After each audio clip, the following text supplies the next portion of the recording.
Viens, viens, esprit de feu, viens, viens, viens, esprit de Dieu, viens, viens, viens, esprit d'amour, viens, nous t'attendons. Viens, viens, viens, esprit de Dieu, viens, viens, viens brûler nos cœurs, viens, viens, viens prendre nos parts, viens, nous t'attendons.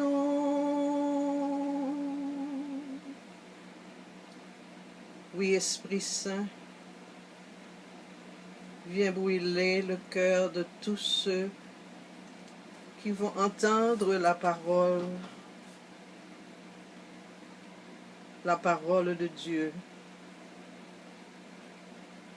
Car la parole de celui qui parle de Dieu est inutile si elle n'est pas capable d'allumer le feu de l'amour. Oui, Esprit Saint, viens. Viens, nous t'attendons. Amen.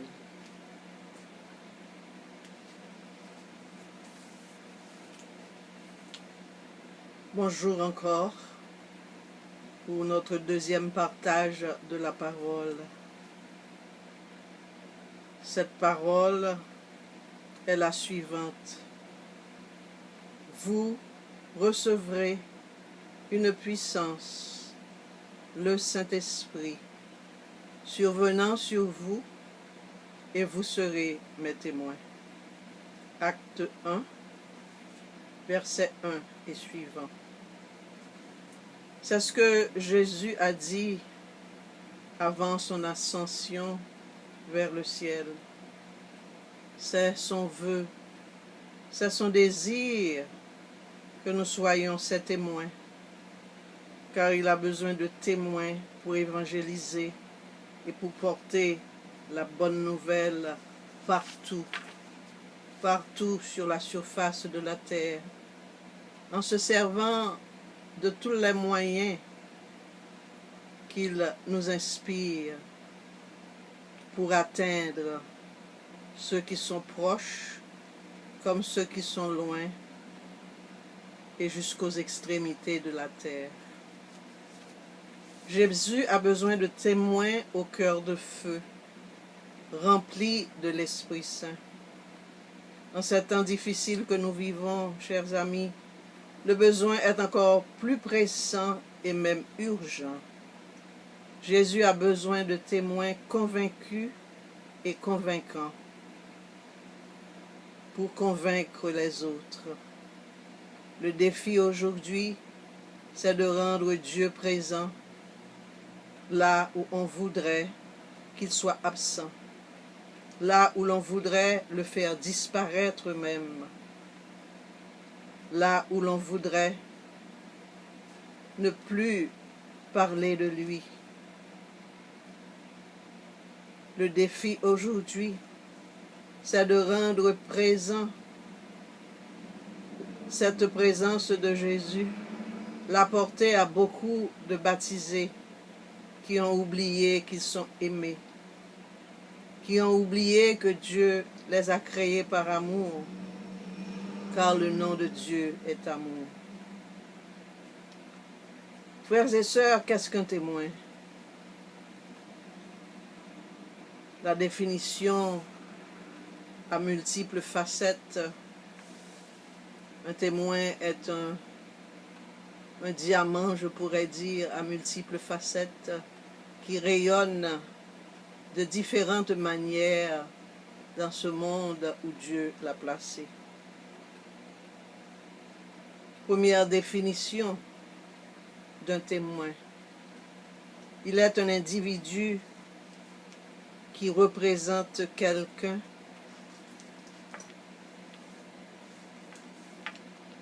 et qui est mandaté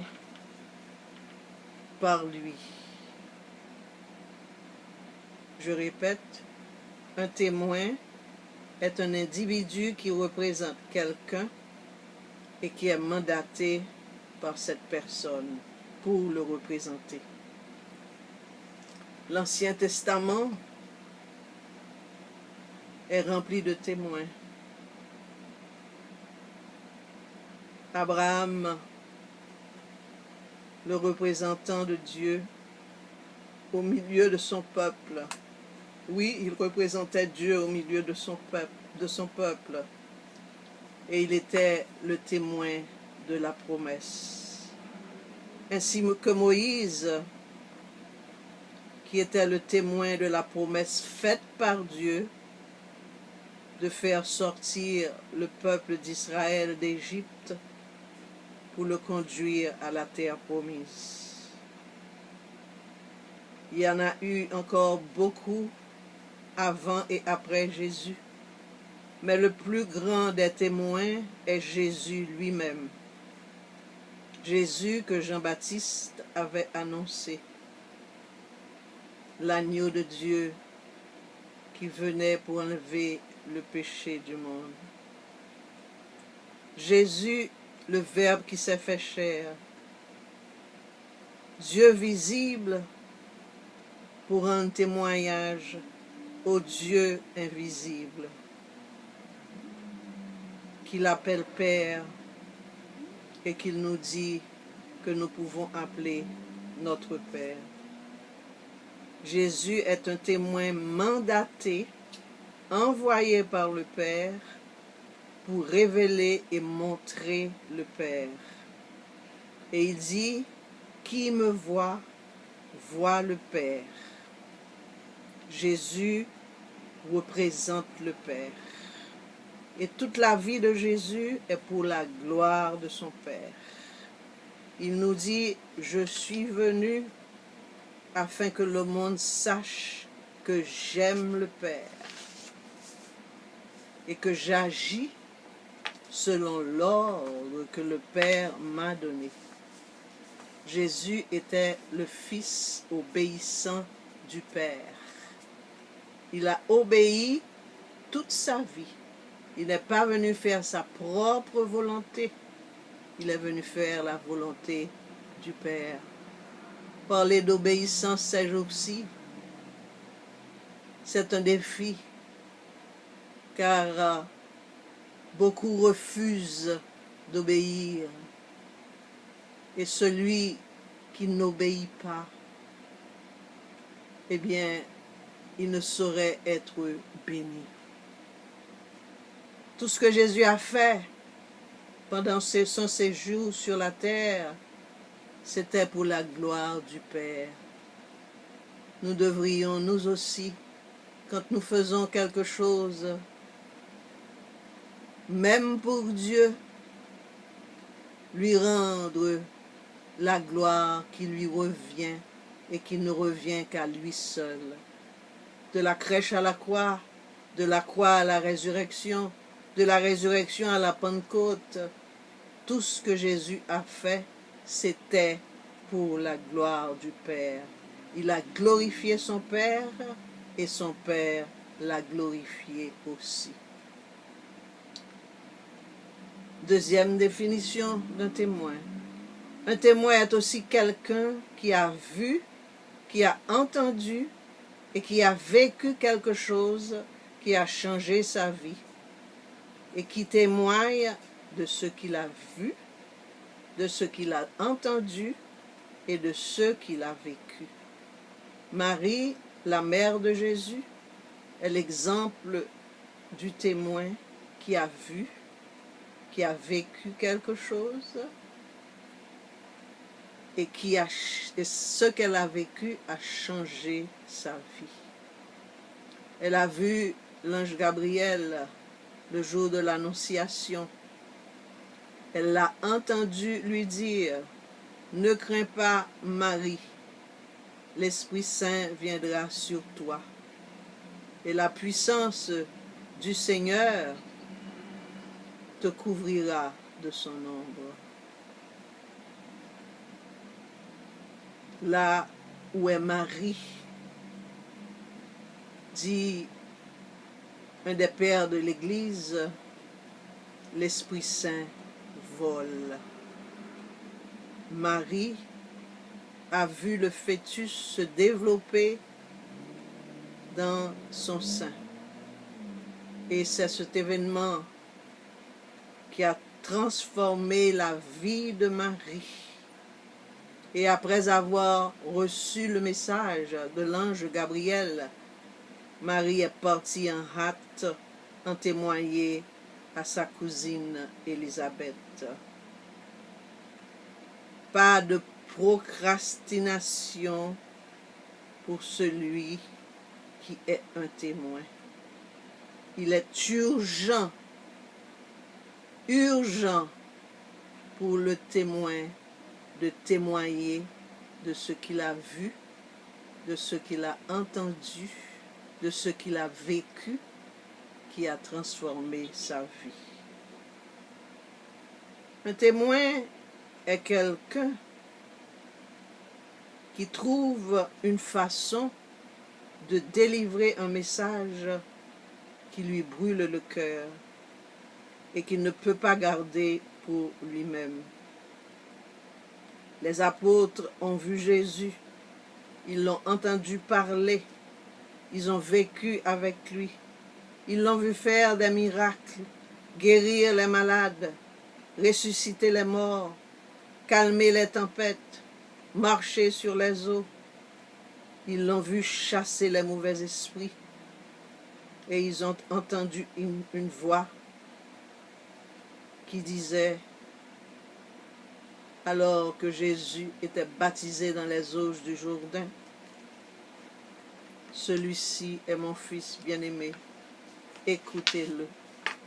Et tout ce qu'ils ont vu, entendu, vécu, leur a brûlé le cœur. Remplis de la puissance de l'Esprit Saint, ils ont trouvé le moyen de délivrer le message qui leur brûlait le cœur. Celui-ci, ce Jésus que vous avez crucifié, il est ressuscité et nous en sommes témoins. Acte 3, versets 13 et suivants. Frères et sœurs bien-aimés, après Jésus et après tous ces témoins connus et inconnus qui sont les témoins de Jésus-Christ, aujourd'hui, qui sont les témoins de Jésus en cette année 2020? C'est nous, c'est vous, c'est toi, c'est moi. Nous sommes les témoins de Jésus. Jésus compte sur nous et nous comptons sur Dieu et plus rien ne nous fait peur et plus rien ne devrait nous faire peur. Et c'est cette bonne nouvelle que je veux vous annoncer aujourd'hui pour qu'à votre tour, vous puissiez partager cette bonne nouvelle. Car l'Évangile est une bonne nouvelle, une nouvelle qui apporte la paix. Et l'Évangile est donné aux disciples pour qu'ils le partagent et le propagent avec zèle et avec ferveur, avec le feu de l'Esprit qui brûle dans les cœurs. Et Saint Paul nous dit, si j'annonce l'Évangile, ce n'est pas pour moi un sujet de gloire, car la nécessité m'en est imposée. Et malheur à moi si je n'annonce pas l'Évangile. J'ai eu beaucoup de difficultés ces derniers temps, beaucoup d'épreuves, et j'avais hésité à répondre à l'invitation à ce congrès à cause de cela. Mais depuis que le Seigneur m'a choisi pour aller un peu partout porter la bonne nouvelle, j'essaie, oui j'essaie, bien sûr en comptant sur sa grâce, de ne pas lui dire non. Est-ce pourquoi, malgré toutes sortes de difficultés, et même les problèmes techniques que j'ai rencontrés pour pouvoir arriver à enregistrer ces deux partages, ces deux exhortations, eh bien, je ne saurais démissionner, car la mission est là et la démission, il n'est pas question de démissionner pour un témoin qui se laisse conduire par l'Esprit Saint. Oui, malheur à moi si je n'annonce pas l'Évangile. Et c'est ce qui est noté dans la première page de ma Bible pour me le rappeler. Le témoin du 3e millénaire, avec la nouvelle technologie, bien que difficile pour ceux qui ne sont pas trop imbus de cette technologie, eh bien, ces témoins peuvent maintenant atteindre le monde entier selon cet ordre de Jésus, aller prêcher la bonne nouvelle à toute la création. Cette vidéo, on peut la voir partout, sur YouTube, sur Facebook, sur certains réseaux sociaux. N'est-ce pas merveilleux? C'est déjà la bonne nouvelle qui est proclamée à toute la création. C'est le rêve de Jésus que la bonne nouvelle soit apportée à tous ceux qu'il a créés. Oui, allez prêcher la bonne nouvelle à toute la création et laissez l'Esprit Saint vous inspirer du quand et du comment et de tous les moyens qui vous sont offerts pour pouvoir le faire. Un témoin est un homme, une femme de prière. La prière est une rencontre avec quelqu'un qu'on aime. C'est ça la prière. Il faut rencontrer celui qu'on prie, celui auquel on veut être connecté, celui auquel nous avons donné notre vie. Il faut être connecté à lui. Il faut le rencontrer. Comme Jésus, il faut se mettre à l'écart pour prier le Père et pour lui demander l'Esprit Saint.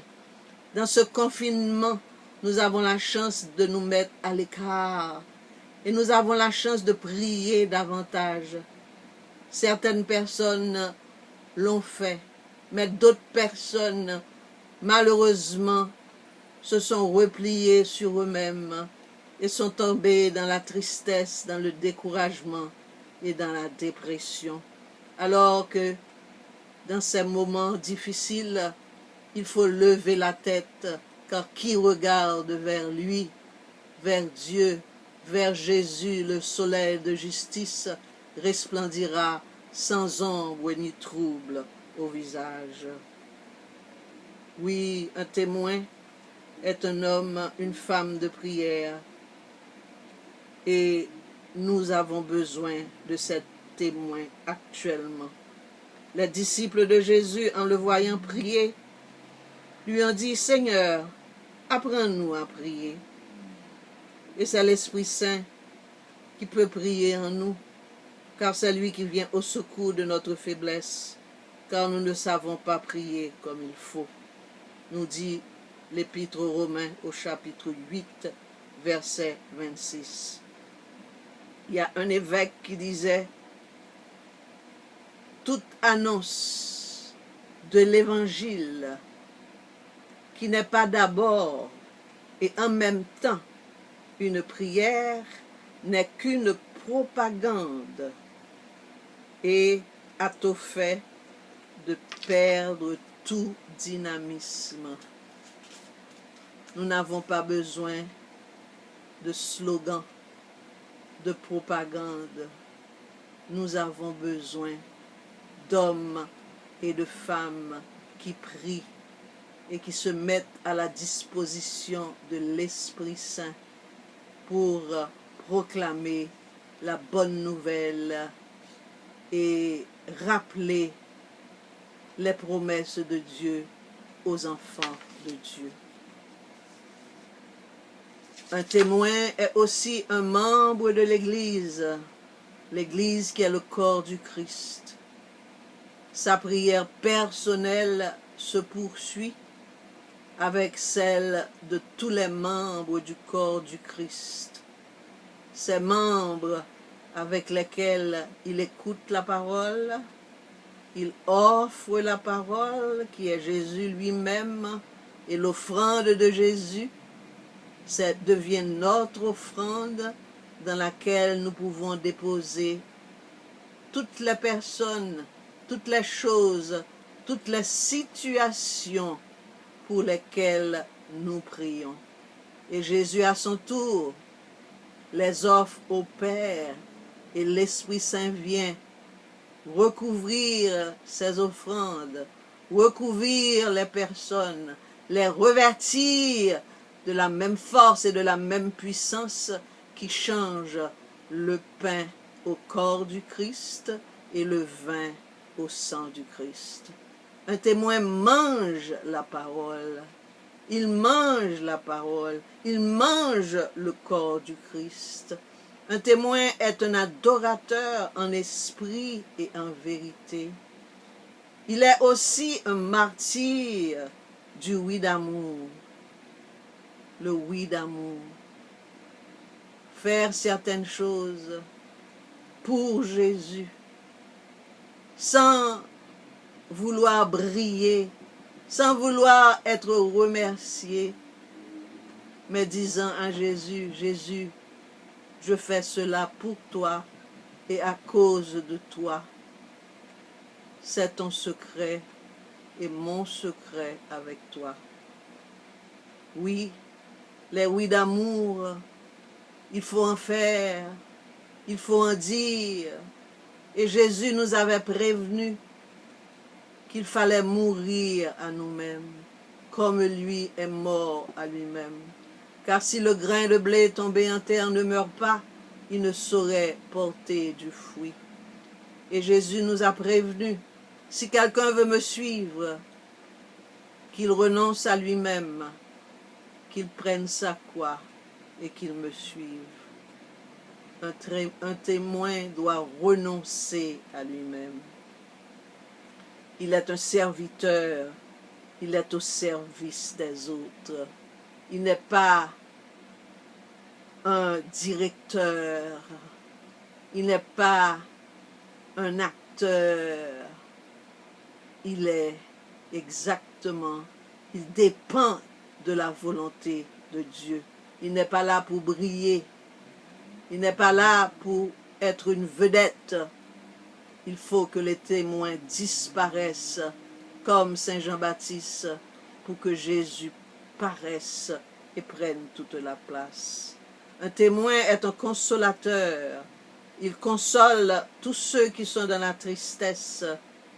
Il redonne l'espérance. Un témoin est un imitateur de Jésus. Il imite la douceur et l'humilité de Jésus, qui est doux et humble de cœur. Un témoin dit la vérité. Il dit la vérité. Il ne ment pas. Il ne ment pas comme on voit cela présentement dans ce monde dans lequel nous vivons. Un témoin n'est pas un menteur. Un menteur imite l'ennemi de Dieu. L'ennemi de Dieu qui est venu pour mentir, pour voler, pour égorger, pour détruire et pour tromper les enfants de Dieu. Un témoin dit la vérité. Apprenons à dire la vérité, car quand nous mentons et qu'on découvre le mensonge, nous ne sommes plus dignes de foi. Attention, parce que bien des fois on découvre les mensonges et à ce moment, quelle tête avons-nous quand nous tombons dans le mensonge? Un témoin est un artisan de paix et d'unité. Il vit dans la louange, pas dans la plainte, pas dans les murmures, mais il vit dans la louange. car la louange dans la tempête, eh bien, nous apporte la délivrance. Oui, en cette année 2020, chers amis, nous devons profiter de ce que la technologie nous offre pour faire de la promotion pour Jésus. C'est l'heure de partager les témoignages. C'est l'heure de nous servir de tout ce que la technologie nous offre. C'est l'heure de faire de la propagande pour Jésus. Partager tout ce que nous trouvons de beau, comme les témoignages sur les réseaux sociaux, sur les sites religieux qui sont le web, Zénith, KTO TV, Aletheia, Sel et Lumière, etc. C'est l'heure de témoigner toutes les merveilles que Dieu a faites dans nos vies. Et il a fait merveille, j'en suis sûr, pour vous et pour moi. Frères et sœurs, Jésus nous a choisis pour faire de nous ses témoins. Et il veut nous remplir de son Esprit Saint. Il nous l'a promis et Jésus tient toujours parole. Il est le Dieu fidèle éternellement. Il a besoin de chacun de nous. L'heure n'est pas à la démission, c'est l'heure de la mission. Il faut faire quelque chose, nous dit Sœur Jeanne Bizier, notre mère fondatrice de la famille Myriam Bethléem à laquelle j'appartiens. Oui, il faut faire quelque chose. Nous ne pouvons pas démissionner. Il faut faire quelque chose. Et c'est l'heure d'utiliser nos talents, nos dons, nos charismes pour glorifier Dieu qui nous les a donnés. Jésus veut nous redire, j'ai besoin de toi pour mon Église. J'ai besoin de toi pour tous ceux qui me connaissent et pour ceux qui ne me connaissent pas encore. Il nous dit, acceptes-tu cette force et cette puissance de l'Esprit Saint que je t'ai promise? Acceptes-tu? Acceptes-tu d'être mon témoin? Acceptes-tu? J'attends ta réponse. Merci, mon enfant, de me dire oui, comme Marie, ma mère, comme Marie-Madeleine, le premier témoin de ma résurrection. Va comme elle, dire partout, il est vraiment ressuscité. Il est vivant et j'en suis témoin. Amen. Soyez bénis et devenez ces témoins sur lesquels Jésus compte.